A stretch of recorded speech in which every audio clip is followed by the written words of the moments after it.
So, okay. I believe in you. Have you guys ever heard that line from someone? It could be a friend, it could be a teacher, it could be a parent, or it could be someone you just met on the street. But when someone says that to you, right, don't you get that intense rush saying that, oh my god, I want to do this task right? Someone has faith in me, someone believes that I can do it well, and you just want to do it well. Or in some cases, it can just help you get through the day because you know that someone is there out there for you.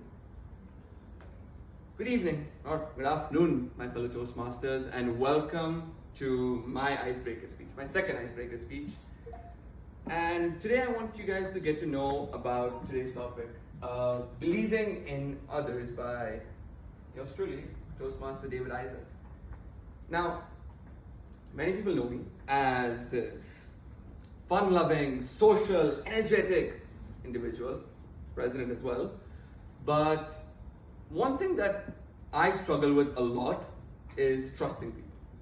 When I say trusting people, it means delegating tasks to people because my perfectionist side inside me just comes out and says, no, they're not doing it the right way. They're not doing this right. You need to do it this way.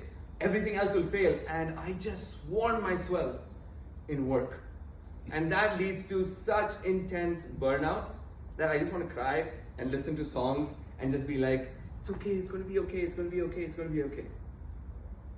But what I realized for the last 3 years in university is when I came to university, because it was COVID, imagine, you're sitting in front of a computer for 2 to 4 hours every single day, doing nothing and learning about SWOT, PESTEL, value chain analysis. Guys, we finished that stuff in 12th. Why do we need to learn that again? But when someone told me, you can write a review about any book you want, I believe in you, I felt, okay, I felt good. And I decided that that's the type of mindset I want. You know, when someone believes in me. A lot of times we don't have that support of people. We can believe in ourselves, but we can't really believe in others. Be it a past experience, be it a bad result, that you just cut off people. And when I stand here as a Toastmaster giving my icebreaker speech, I overheard just last week someone telling me, Excuse me, outside and speak.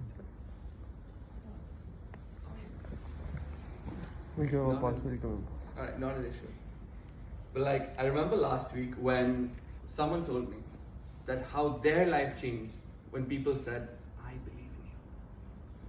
I realized, you know what? My trust issues are my problem.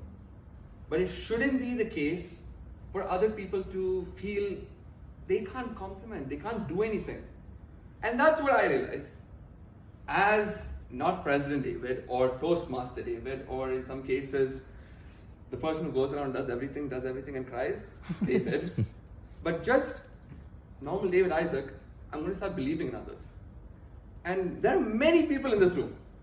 My best friend Mohammed over there, Sai, Saad, Sahil, Aripa, Tanveer, Rosalind, everyone, Janu Hitesh also, who've made a mark in this university, right? When people told them, I believe in you. That's the type of people you want around yourself and who know that that trust and that bond and that shackle you have, that it's going to kill you if you trust people, breaks. And for today's session, I have 3 people who, okay, my slide right, but like, who I realized how I believe in you can change. You know, I love this about technology. Alright? Okay, can I just get this? Next one. The first person who I've noticed who did this is Aarti Modi, Toastmaster. What I realized is Aarti may have her quirks, may have her lovable energy, sometimes gets a bit too much, but she stands up for people, for everyone, regardless of whether she's her friend or he's a friend, doesn't matter. And when I realized that, I was like, that's something. And in a year, Aarti is coming on stage and giving her TMOD address. Someone who doesn't even like to speak, because people believe in her. Next, we have our talented dancer, Birva. So when I say that is, she knows how to dance. She's very talented at dancing. But do you know what the aspect was that changed? She stayed back for 4 days for rendezvous just to teach me how to dance. And that just goes to show what belief is. And lastly, we have our very own Hisham. This is both of us running 10K. I don't know the guy. I don't know him. And he's running 10K with me. And in every event we go to, Hisham is there just to participate and learn. And he doesn't matter who is there, what the event is. He will go there and talk. Why? Because people say, I believe in you. And the next and final part about my speech really is, as a person, it's very hard. It's super difficult to actually believe in yourself. But do you know what is even harder and the actual game changer, which like I said, not President David, not Toastmaster David, not apparently Badelo David, but simply just David wants to do, is believe in others. So that's something I want to change, and thank you so much for your time.